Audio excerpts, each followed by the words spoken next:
Let's get ready to rumble!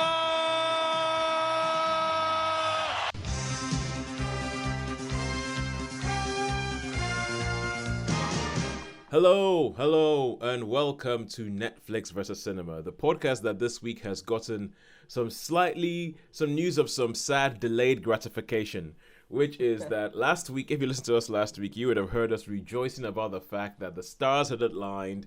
The 17th of May, Sinners were coming back to the UK. It's Shaun's birthday. Shaun was going to get to go have a big birthday blowout on his birthday, watch Godzilla vs. Kong. Only to find out that Cineworld cinemas are not all reopening on the 17th of May, but some of them are delaying their opening till the 19th of May. How sad. That's sad. How sad. My name is Tosin, and I am the host of the podcast. I am based in the United Kingdom because now we have international listeners, so I have to actually point out the fact that we're based in the United Kingdom. Middle in the country, in a place called Worcestershire. And joining me on the Isle of Wight, as always, are Sharon. Hello. And Shaun. Hiya. Hello. Yes, the Shaun we just spoke about. So Shaun, I mean... Shaun, you look like a ghost. I do. I was just trying to wonder. I don't think there's a lot I can do about it, is there, really? I wouldn't have thought. I just have to... I'm like, yeah. Disappearing. Okay, we're on a Zoom call. Like that silly film. I'm that Invisible Man. Okay, yes. So obviously from the title Netflix versus Cinema, we are a film podcast, and one of the big things over this lockdown period, because I think it was one of the last films we saw before cinemas had their first break away from being open, was The Invisible Man, which Shaun and I, if you go and listen to previous episodes, you can hear Shaun and I discussing the merits and not so merits of The Invisible Man. Clue, one of us is a lot more forgiving than the other one is. But Shaun, how do you feel? You have to wait 2 days after your birthday. I do. But as I say, it was I've obviously been looking at what's on, and so I'm still really, really excited, and I shall be going Wednesday. I don't know if Sharon wants to join me, but I shall go Wednesday, and the Monday. So on the Monday, I'm like, we'll go out for a meal, I think, and then if anybody wants to come back, we'll watch a movie in the garden if the weather's good. So, yeah. So for anybody who doesn't realize what the Isle of Wight is, the Isle of Wight is an island off the south coast of England. So that's where Shaun and Sharon shall be. I shall be away, but that's next week. You can come if you want, Toes, but I don't think you won't be. You would be allowed to, but. Because it's a 17th. Yeah, I think at that time I would be allowed to. We're allowed to go and visit people. You're more than welcome if you want to come. Oh, Drad, it just struck me. This time next week, you guys would have been in the cinema, and you would have watched something in the cinema this time next week. Yeah. Could be Kong versus God or Godzilla versus Kong. Oh, good Lord. I don't know why, but we've been talking about the 17th of May. It just didn't occur to me it's next week. It's next week. All right, cool. So anyway, we're going to fire on with this week. And what we usually do on this show, well, when cinemas are back, so from next week onwards, it might take us a couple of weeks to get up to speed. But we would usually go and watch a couple of things in the cinema. Usually three films in the cinema. And we will watch a couple of things at home. And we will weigh them both up. We will say, out of 5, this is what we saw in the cinema. Out of 5, this is what we saw at home. We'll weigh them all both up, and at the end of the episode, we will tell you, ding, ding, ding, who won this week. Was it Netflix or was it cinema? Now, obviously, cinema is not back, not yet. It's delayed by a bit longer than we hoped for, but it's coming back. So what we're doing at the moment is just talking about the things that we have seen at home. The things we have seen at home. Some of us might have watched a lot more than just one thing, so we will bring forward we will sift through the things that we have watched and say, this is the one I want to bring forward. So this week, what are we bringing forward? Sharon, fire away. What are you bringing forward? I'll bring forward as to review Stowaway on Netflix. Stowaway. So that's one of the Netflix original movies. Stowaway. Yes. Shaun, if you can choose, what out of all the things you've seen, what are you bringing forward this week? Well, what I'd really love to do, I mean, the recent films I've seen is Son of the South. That's probably the most recent film, but I have rewatched some stuff, and there's a film which is Once Upon a Time on the West, and it's from 1968, so it's like years old. But I started to watch it, and I had no intention I was going to do other things, and I ended up just like totally watching it. So I could probably, I'd like to bring that one to the Okay. to the fore. Yep. All right. I think it's. Well, with the pandemic, God knows, we'll allow it. Okay. We'll allow it. All right. I mean, I can mention the other one I can mention sort of the other one if you want to as well, because. Okay, I'll tell you what. Because Once Upon a Time in the West, I think we have all seen that. Sharon, have you seen it? I don't think I have. Oh my goodness me, Sharon! I'm just trying I'm to think. shocked. I'm shocked. Totally, Yeah. totally shocked. Really shocked. I mean, that's like knocked me for six that you haven't seen Once Upon a Time in the West. Okay, so Honestly, carry on, I'm Sharon. trying to think. I don't. Yeah, I know. I don't think I have seen it. Okay, so just a little bit of background in our filmic tastes. So Shaun is big into his westerns, as is Sharon. So I guess that's where the shock comes from. The fact that Once Upon a Time in the West, a film that before I saw it, even I heard about this one being spoken about as one of the seminal classics of the western genre. It is kind of like, oh wow, you haven't seen that one. But anyway, so I'll tell you what. Let's do that. We'll give ourselves 7 minutes per film. So 7 minutes per film that we want to actually talk about. And Shaun, we will kick off with Once Upon a Time in the West. So let's go Once Upon a Time in the West. Then we'll go to Sharon Stowaway, and we'll finish off with me with Invincible Season 1 on Amazon Prime. Okay. So Shaun, your time. Okay. Your time starts now. 7 minutes. Go. Once Upon a Time in the Okay. West.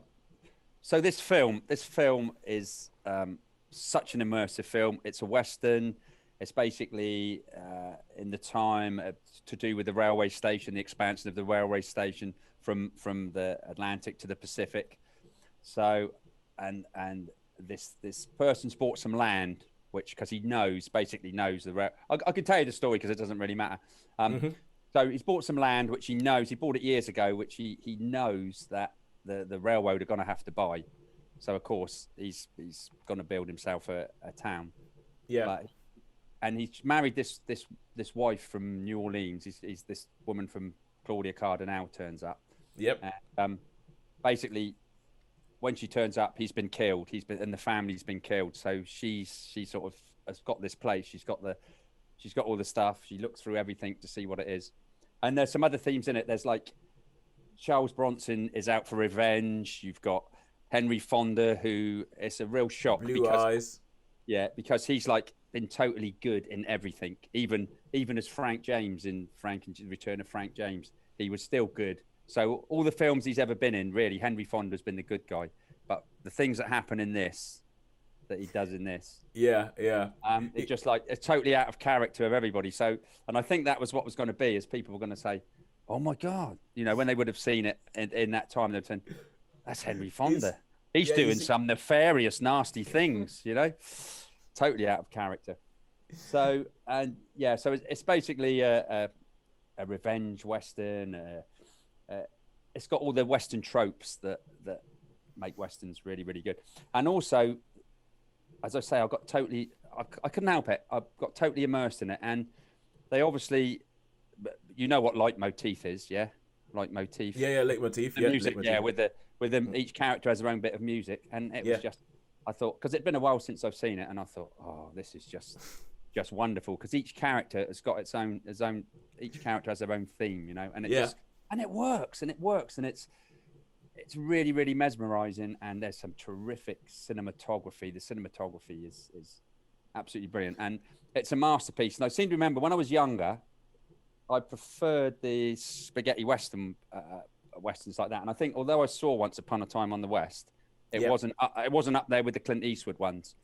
So, but this time, it has to go down. It's like they're so good with all the music, and because it's not like huge on action. There are action sequences, but it's not like they're sort of far and few between. Yeah. And the characters are really, really good as well, like Harmonica and Cheyenne. Yeah. And, like we say, Frank they call it. Yeah. Frank, and it's just really. I don't know. It's okay. So So the thing is, you said you're talking about spaghetti western, but this is actually directed by Sergio Leone, who created pretty much the spaghetti western genre. So but it's almost kind of like instead of, because I think even though the western is a genre, there's a whole bunch of different genres within the western. There's the western as action movie. There's the western almost like kind of a superhero movie, and then there's the western as historical epic. So historical epic. Rumination on the nature of life, and I think this one falls a lot more into that. It's like a big epic film. Film, and it's almost like a homage as well to the John Ford movies, because and there's scenes that are taken straight out of other films, like the railroad in How the West Was Won. There's a road scene, which is basically the shot where it pans out towards the end where the town's being built. It's basically shot. It's shot for shot. If you was to compare it with the section in Once Upon a Time with the section of How the West Was Run, it's basically like a almost shot for shot. And also there's a scene through, I don't think it's Death Valley, but it's obviously similar to Death Valley, which were in all the John Ford westerns. So it's basically a total homage to all the westerns. As I say, it has all the western tropes. And yeah, I have to say that this is a masterpiece, and I'm shocked that Sharon hasn't seen it. So I'm gonna bring Sharon here. I'm gonna sit her down and say you have to watch this movie. Okay, fine. We know what Sean's gonna be showing in his backyard cinema for. I would love to do. I would so love that. That'd be absolutely brilliant. But we'd have to show it in about 3 parts, I think, because it's like an incredibly long movie. But yeah, I know that's one of the things I was thinking, because when you said that you started watching this film and you got sucked in, I was like, that's a very long film to get sucked into. It really is, yeah. It's close to 4 hours, isn't it? Yeah. It's a long old film, but I was absolutely really, really there. I was really, really in with the film. And as I say, the music as well, the leitmotif, all the different characters with different music, and you know what was coming on. So yeah, it's great. I mean. And even at the start, it's really, because how these, like, I mean, I know I'm going on a bit about this, but at the start, there's you've got like these three cowboys. It's a world famous scene. Like I heard about this scene before I ever watched this film, and it's essentially just 3 people waiting at a train station for somebody to arrive. And there's no sound. There's just no. Well, there is. There's no dialogue. There's no dialogue, and also you've got like just the fly, but there's no music. You can hear women going ooh, ooh, ooh, and maybe some horses and there's like a tap dripping and a fly going. But there's no sounds. And then when Charles Bronson turns up, it's like, and then you get the harmonica theme. You know what I mean? Yeah. I just remember that it goes. It lasts about 8 minutes as well. It does, but I mean, before, I suppose when I was younger, it would have probably seemed a little. But and there's just the line where he goes, "Looks like he goes, you sent for Frank." He says, "Oh, looks like we're 1 horse shy." And old Charles Bronson says, "Looks like too many." And it's just a great line. What a great line. So this film, I think it's an absolute masterpiece for Western, and I certainly up there. And I have to say that it's probably it's going to be. I'm going to have to. I mean, I don't do this because I was into it so much, and I'm going to have to give it a 5. Because I loved it. I loved this film. It was absolutely brilliant. That 5 out of 5 stars for Once Upon a Time in the West. In the West, yeah. Because you said How the West Was Won earlier, it got me confused for a second. I was like, get the right film. Get the right West film. Yeah, that's it. And they're both long as well. Yeah. How the West Was Won is a long film. Yeah, well, I saw that in Cinerama. I think I spoke about that on one of our platforms that I went to Bradford. And in some screenings of it, you see the line, don't you, down the sides, and you see the 3, and it's often the 3 different bits are slightly different colours to each other. That's it. Yeah. Yeah, but it's funny because with How the West Was Won, I mean, obviously, no, wrong one. Once Upon a Time in the West. But I think it's because Sergio Leone, he also did Once Upon a Time in America, which is like another long movie that's kind of. And it's funny because of how you were talking about, because I think at the beginning, the first scene, the 3 people waiting for someone to arrive are played by old stars of the Western genre. like Jackie Elam. Yeah, Woody Strode. yeah. Woody Strode. And I don't know the other ones. He has turned up in a lot of spaghetti westerns, but I'm not sure. I think he must be an Italian actor because I've seen him in other Yeah. films, but I wouldn't know his name. Yeah, and to get a bit sort of like, film buffy, I mean, that's what this whole podcast is about, is because the film itself, How the West Was Won, I mean, Once Upon a Time, Once Upon a Time in the West. The film itself, it's almost kind of like a meditation on the death of the Old West, because like, you had the train coming through, which meant that like, things were becoming a bit more regimented. Yeah. But also the death of the Western as the dominant film genre, because this was made, was it 69? 68. 68, 1968. yeah, 68, towards the end of the sort of Western domination of cinema. Yeah. And it's so I think that there's all this stuff that I think Sergio Leone manages to capture in this film, which is quite good. And it's funny because one of the things I was going to say when you mentioned this thing about Henry Fonda is, before I watched this film, all I read about was people talking about, oh my God, it's such a shock, Henry Fonda playing the bad guy. and it's one of those things that I think gets lost in history, because at the time when it was released, it must have been an absolute shock. Because as you said, Henry Fonda was always the good guy. That was his typecast. That was his, and then for the way he breaks out of it in this. But I was watching the film going, what's the big deal? Yeah, he wears a black hat. Yeah. He's a bad guy. And it's one of those things that gets lost, that I think when you come to it later on in life, without living through it, you'll never be able to reclaim it. You'll never be able to reclaim the shock of, oh my God, oh my God, he's a bad guy. You'll never be able to reclaim the shock of, oh, it went from black and white to color. You'll never be. It's one of those cinema things that I love it when people play like that. You'll never be able to reclaim that. But anyway, thank you very much, Shaun, kicking us off with Once Upon a Time in the West. Yeah, I got it right. Yeah, you did get it right. Yeah. Once Upon a Time in the West, not How the West Was Won, which I should actually watch one of these days.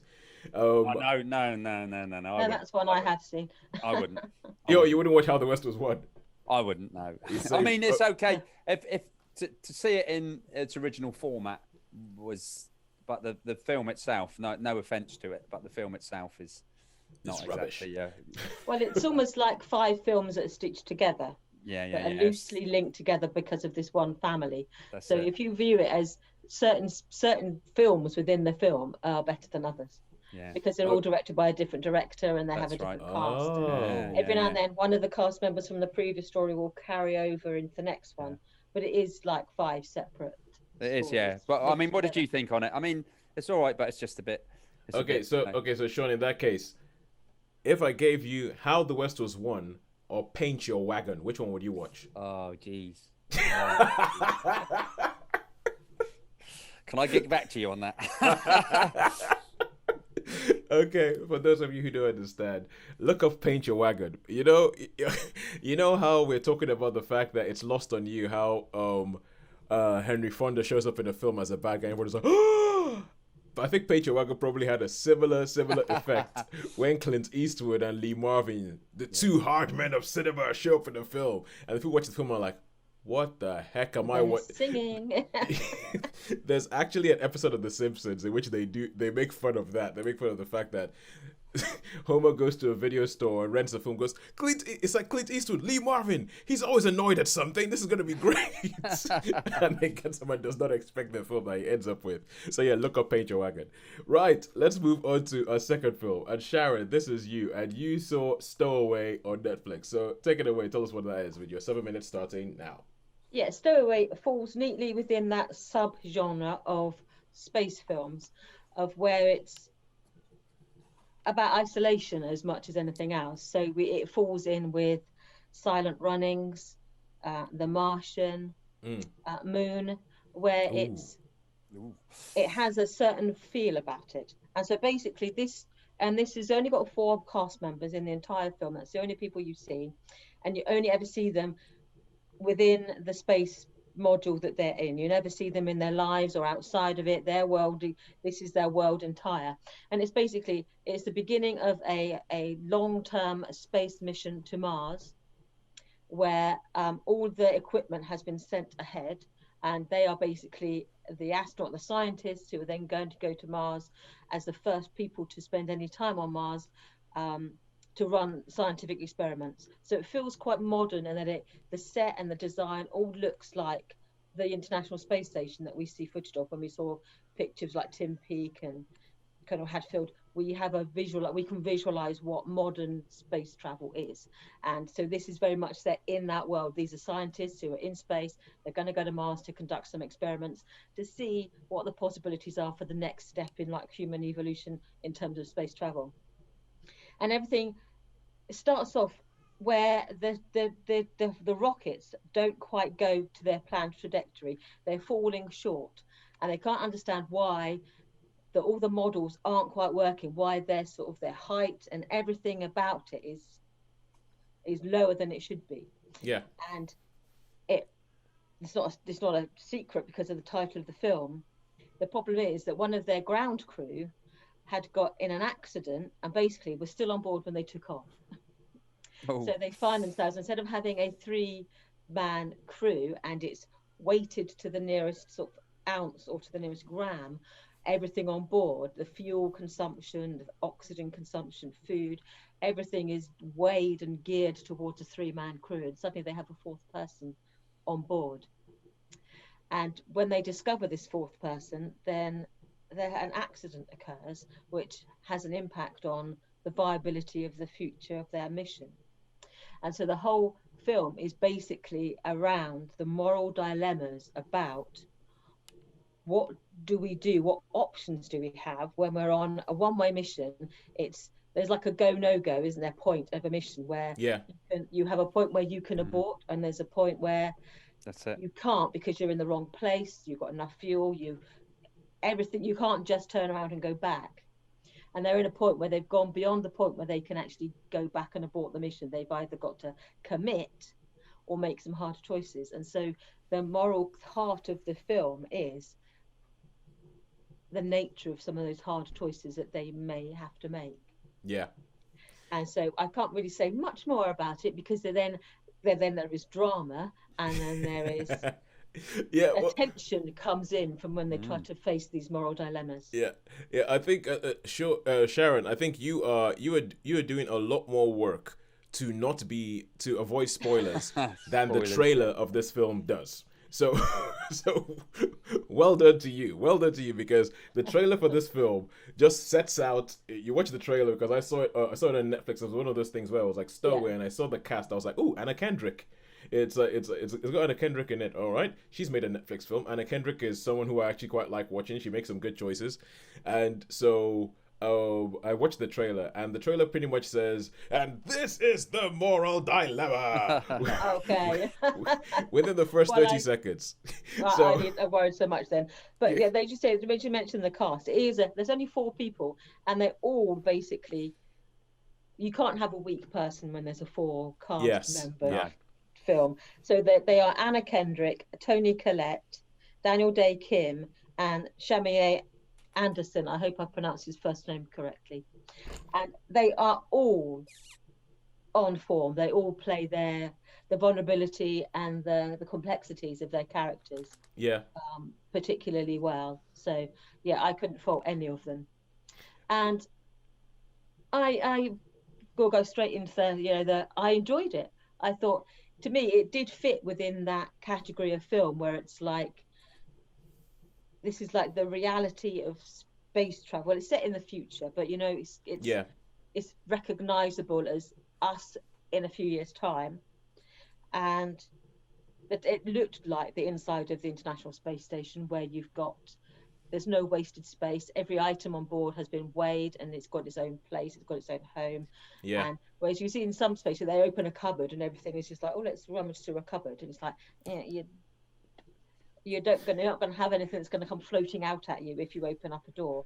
It's all going to be in its place and secured. So I liked that feel of it. It just, to me, it felt the realism of it. Right. Yeah.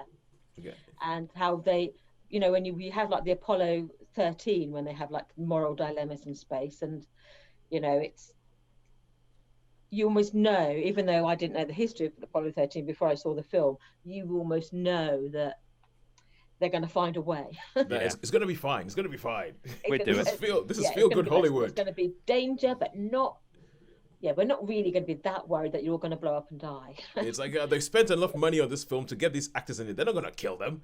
We're going to kill them all anyway. And so with this, because it is that speculative fiction, you don't know basically whether they are going to like push them all out the airlock so that one of them can survive on what air and oxygen and food they have, or whether they are going to, make difficult choices. So I enjoyed it, actually. I like that moral complexity of it. And I like the fact that it felt, that if these are people who often, again, you have in space drama and science fiction drama, they're all horribly glamorous. And if you have like a young man, a young woman, you're thinking, we know where this is going. Yeah. And so it didn't have that element to it in some ways. You're thinking, these are people who are professionals. They've trained a long time to be where they are. They're not going to be frivolous, like they sort of trying to, do anything illicit. They are. It's not going to be like everybody getting off with everybody else. Woo-hoo! Exactly. This is Beverly Hills 90210 in space. Yeah, I'm a single man, you're a single woman. Hey, and we're in space for 3 years. What could possibly go wrong?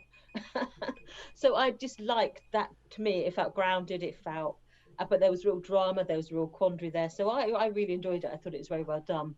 But definitely within that sort of category of a space science fiction film. How many stars would you give it? I would happily give it a strong 3. I always hesitate to go up into the 4 region because, that's a bit special. But no, I really enjoyed it. I thought it was good, and I would say it was a definite 3 plus. All right, cool. I think you were talking about subgenres, and I think this probably falls into a subgenre of film for me, which I remember when Gravity was released. At the end of Gravity, there was this. At the end of that year, there was a website called College Humor, and they decided to make posters of films that give you essentially we'll give the film the title that tells you exactly what this film is about. So instead of a film being called Gravity, they changed the title of Gravity to Space is Terrifying. and this strikes me as one of those sort of things that is like, that it strikes me as a subgenre of Space is Terrifying films. A bit like, I remember when we watched the film Everest. Which film Everest, and Shaun was like, "Oh wow, that really gave me like snow fever. I really want to go to Everest Base Camp." And on the other hand, he had the total opposite reaction to me. I was like, "I am never going there." I was like, "Nature is terrifying." I like having this number of toes and this number of fingers. I don't want to go up there and. It's like, you know what? I just realized I like being able to breathe. Breathing is pretty. Breathing is vastly underrated. I want to keep breathing. I'm not going to Everest. I'm pretty sure I heard actually that that Everest is really booked up this year, and there's already been sort of a couple of deaths. So I'm not surprised. There's enough people in the world who would go do that, and more power to them. They go there, they get some good experiences, they take some good pictures, but I will not be joining you. Thank you very much. That's one of the things I'm happy to say. It's for some people, not for me. Right. There's just some places that, if God meant us to be on Everest, he would have made the air there breathable. But yes, it would not be that hostile. But all right. Okay, let's get on to the third thing we're going to talk about this week. So the third thing is Invincible Season 1. Now, Invincible is based on a comic book that is written by the same person, Robert Kirkman, who made, if you hear that name, Robert Kirkman, can you think of what other thing he made that got him into a long-running TV series? Walking Dead? Yes, he made The Walking Dead. So Robert Kirkman's two big things are The Walking Dead and this comic called Invincible. And Invincible is one of these things where I think we're getting a lot of it now, because I think we're hitting some sort of superhero saturation point where superheroes is no longer a genre. I mean, that genre is a word that's coming up a lot. It's coming up a lot. Using that word. Yeah, but like, for instance, you know how people used to think, oh, superhero film was a genre, but now, especially with what Marvel have done, you realize that no, that there's many different genres. You can have a superhero comedy, you can have a superhero action movie, you can have a superhero whatever. And it has gone to the point where people have started coming on, writing things that are almost kind of commentaries on superheroes, like The Boys. The Boys, yeah. The Boys is written as a comic. And I think Amazon, we're talking about how Amazon are trying to carve a niche for themselves with time loop romantic comedies. And I think they're also doing something when it comes to superheroes. They want to go for the alternative superhero that is a little bit more realistic or a little bit more irreverent about its subject matter. So Invincible is one of these, and you start off with this guy, Mark Grayson, and he is like, you know, your typical teenager in school. Think Spider-Man. So a typical teenager in school, and he lives in a world where there's superheroes. And then one day he's working at this Burger Mart, is what he calls, so essentially like a Burger King or something like that, like a dead end job. And he's taking the trash out, and he takes this bag and he tries to throw it into the bin. When he throws it, it just goes way up into the sky and goes out of distance. And he looks up and he just goes, "It's about time." And then you find out that, and from telling you this story, you will notice a lot of the tropes that come up in superhero things. It turns out that his dad is Earth's greatest superhero, a guy called Omni-Man, who isn't actually from Earth, was actually an alien who came from another planet, arrived on Earth one day and is like Earth's greatest guardian. You have the superhero team called Guardians of the Globe, and all that goes. And it turns out that at one point they've been waiting for Mark's powers to develop, and his dad sits him down and tells him like, "Yeah, you're actually from Viltrum, like, you know, I'm from Viltrum, you have Viltrumite, that means that one day you're going to develop powers, and then you and me, we can fight crime together," and all that sort of stuff. And that is the basic setup. And this is one of those funny shows where if I speak about what happens in episode 1, I can speak about some stuff that happens in episode 8 that's less spoilerific than what happens in episode 1. So episode 1, a big thing happens that throws everything about this world on its head, where you're like, okay, what exactly is this? What is this, a superhero origin story? What is going on here? And it sort of takes, and it's one of these things that asks it's not as bad as The Boys, where The Boys essentially goes, look, let's be honest. If people had superpowers, they would be super idiots. They would be super, if you pardon the word, dicks. They just would.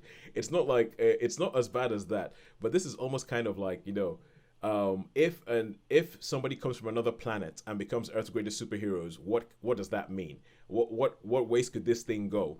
And it is a show. The fact that the title card of Invincible, every single episode, when they show you the title card Invincible, it increasingly gets covered in blood until the final episode, where it's just pretty much a screen of red. This is animated, by the way. It's animated. So it looks exactly like the comedy. I mean, it looks exactly like the comic. But it tells you a little bit about, this is a show that doesn't shy away from the realities of what having superheroes would be like. Like, there are bits where it is, you know, the wanton destructions that happens when you have like a superhero fight. This is a show that shows you this is what that means. When you have a big, massive superhero fight, this is the death toll. When this happens, this is what goes on. And I think it ends up being sort of like a commentary, or almost a little bit of a satire on superheroes, but being a very good superhero itself. I think when the comic was actually released, it was called the greatest superhero. They called themselves the greatest superhero comic of all time. But it's something that I think Shaun, I think you would like it. I think it sounds like that's up my street. Actually, I'm quite intrigued by it now. No, I think you really like it. And as I said, there's bits about it that I don't feel, if I say it, it's going to be essentially the episode 1 ends with one of those episodes that ends with a, what the hell is going on? And this makes you want to keep watching, because makes you go, hang on a second. And what, is there 8 episodes, is there? There's 8 episodes. And how long are they? They're about 45 minutes. About 45 minutes. They're about 45 minutes, and the voice cast is amazing. The voice cast is top notch. You have J.K. Simmons. J.K. Simmons plays Omni-Man. You have Sandra Oh, who plays Debbie, his wife. You have Stephen Yeun from The Walking Dead, who plays the lead character Mark Grayson, Invincible. And you have there's this whole thing. There's the Guardians of the Globe. The whole superhero team, like, essentially they're the Justice League, they're the Avengers of this world. Every single one of them is voiced by somebody who has been in The Walking Dead. Oh, wow. Cool. It's funny because, so you have all these sort of like, almost sort of in-jokes that you have with the Robert Kirkman thing. But I think that the script is really, really good. I think that the performances are top-notch. I think the animation is great. And I think the way it approaches some of these things, the way he approaches things like for instance, one of the big things for me was the death toll from a superhero fight. It doesn't shy away from it. It doesn't try and be like, oh yeah, they destroyed a whole city block, but everything was fine. It doesn't. They all managed to get out in time. Yeah, it's like, oh, that building was falling down, but don't worry, we got the superhero here, and the superhero managed to save everybody in the building. Spoiler alert, he doesn't. So he doesn't. He very graphically doesn't. So I think I would give the first season of Invincible a 4 out of 5. I really quite enjoyed it. Good. It's been a good crop this week. It has been a good crop this week. All right, we have less than a minute. We might get cut off something, so we might just need to just come up and finish it off. Yeah, I know. My 7 minutes. I did it before my 7 minutes were up. So we might. I think that's everything for us this week. Yep. Yeah. So until next week, all that's left to say is a goodbye from me. I knew that was gonna happen. I knew that was gonna happen. A goodbye for me. I knew that was gonna happen. I was like, oh, we might be able to do it, but I bet you I bet he's gonna cut us off halfway through. Shaun, I was just saying that I knew that was gonna happen. I knew that halfway through, as I tried to go goodbye from me. Yeah. That's it. It's gonna be an ad cut. We had pretty much just finished recording this podcast before, because so those of you who might have been watching this podcast or listening to this podcast will know that we're a bit tight here around about Netflix Cinema. We refuse to spend money, so we tend to record over Zoom, and because Zoom only lets you 40 minutes, we sometimes just about get ourselves into the 40-minute thing. And today it looks like we might just, and then as I was saying, it's a goodbye from me. We got cut off. I was the same as well. So we're back in a second session. To pretty much just finish it off. Although I would say one thing though, I'm actually quite pleased that we are beginning to get shorter and shorter with the way we review films, because what that means is that we are making space. What are we making space for, Shaun? Space? What are we making space for? The cinema. Exactly. We're making space for cinema, so that once the cinema comes back next week, this show can be twice as long, and we can hold on to people for just about enough time before they get bored of our voices. But until next week, we will finally say this without Zoom cutting us off. It's a goodbye from me. It's a goodbye from me. And it's a goodbye from me. Thank you very much for joining us. We will see you next week. See you all.